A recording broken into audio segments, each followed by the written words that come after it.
Después del fracaso del padre de Valdivia habría una noticia impactante. Nuevamente piratas. Bienvenido a su canal El Viejo de Historia.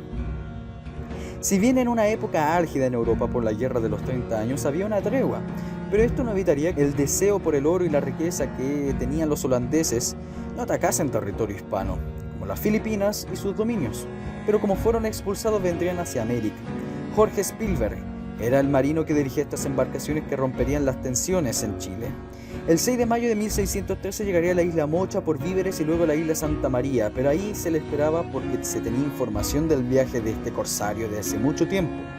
La estratagema era que Hinojosa, que era el corregidor de la isla, lo convencería a bajar del barco y ahí se capturaría. Spielberg era astuto y atacó la isla, la saqueó por completo y incluso mató al corregidor. Atacó Concepción, Valparaíso y llegaría a Concón, donde encontró un barco cargado de mercadería, pero fue mejor quemado antes que los holandeses que se lo quedasen.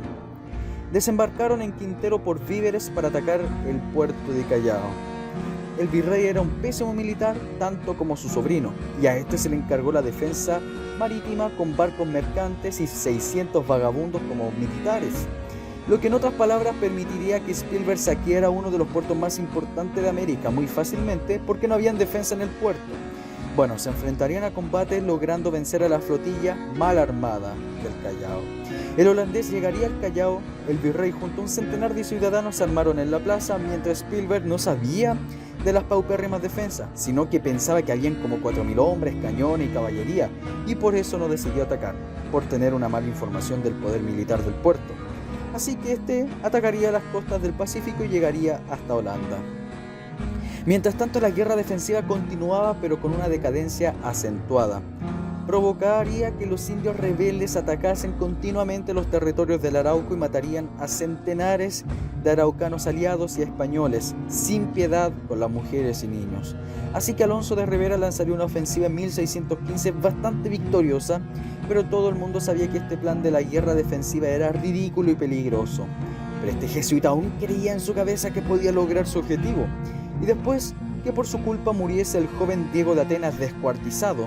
Así es, porque este hombre, en un capítulo anterior mencionamos que el padre Valdivia enviaría a un joven llamado Diego de Atenas para parlamentar con los indígenas, y los indígenas los descuartizaron vivos.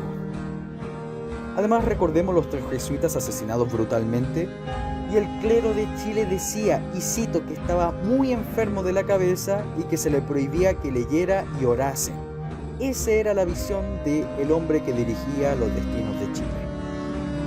Fuera de esto, Valdivia era muy inteligente en comunicar al rey cómo iba todo, y por eso el rey Felipe III creía que esto era lo mejor y ordenaba que la guerra prosiguiese.